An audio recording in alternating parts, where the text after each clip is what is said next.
Yeah, great stuff out there today. Another great day in store for tomorrow. In fact, probably a little bit warmer tomorrow than what we had out there today. Jackets will come in handy in the morning hours, and then we'll see sunshine. Some clouds will mix through from time to time, but another day to grab a patio lunch. 72 at noon. I've got us up to 78 by 3 o'clock in the afternoon. 4-hour high, light south breeze at about 5 to 15 miles per hour.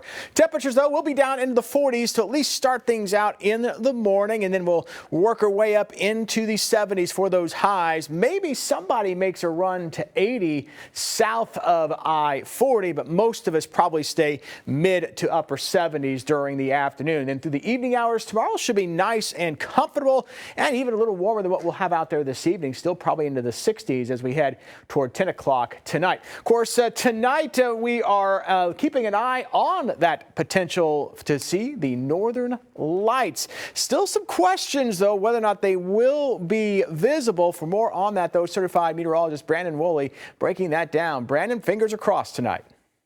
That's right, Michael. Last night was so cool to see the reds and the greens across the area. So a big question mark tonight.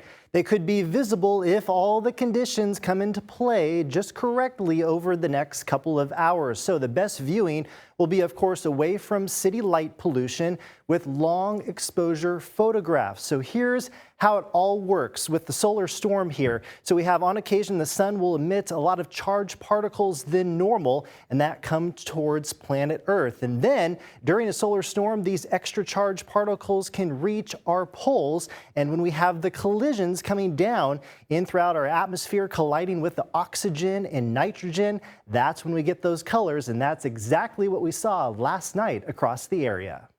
Yeah, we'll be keeping an eye on that for tonight. I continue to look and see how things are playing out. We're going to need some help, it looks like. The current CME, or coronal mass ejection, that the sun emits towards us. So far, the numbers aren't high enough for us to see the northern lights here. So we're going to need those numbers to climb a bit as we go through the evening, but we'll continue to watch. Hopefully we see those changes take place. But the visibility would be there if they do happen to show up. As you can see here, looking from Brookside back toward downtown, we've got mostly clear skies out there. We mentioned earlier 68 degrees. We made it up to 74 this afternoon for that high after we started out at around 37 degrees. Again, light winds out there. We had a weak front come through earlier, and that's why we've got more of a light easterly wind at the moment. And as we head over the next couple of days, we're going to turn those winds back around out of the south. Tomorrow, probably a light southerly breeze at about 5 to 15 miles per hour, and then that wind may pick up a little bit more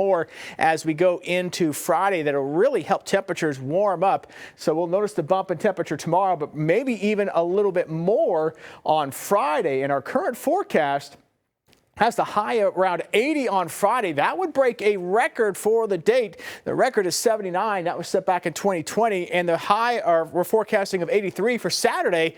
That could break a record high of 82 for that date. That was set back in 1950. So there we go. That potential for record warmth on Friday. Here's a breakdown as we go into next week. Keep pushing those rain chances back. Right now we've got slight chances in there for Monday, Tuesday, and Wednesday. Data is actually all over the place right now, basically starting from about Monday on of next week. So expect some fine tuning and adjustments to this forecast as we go into next week.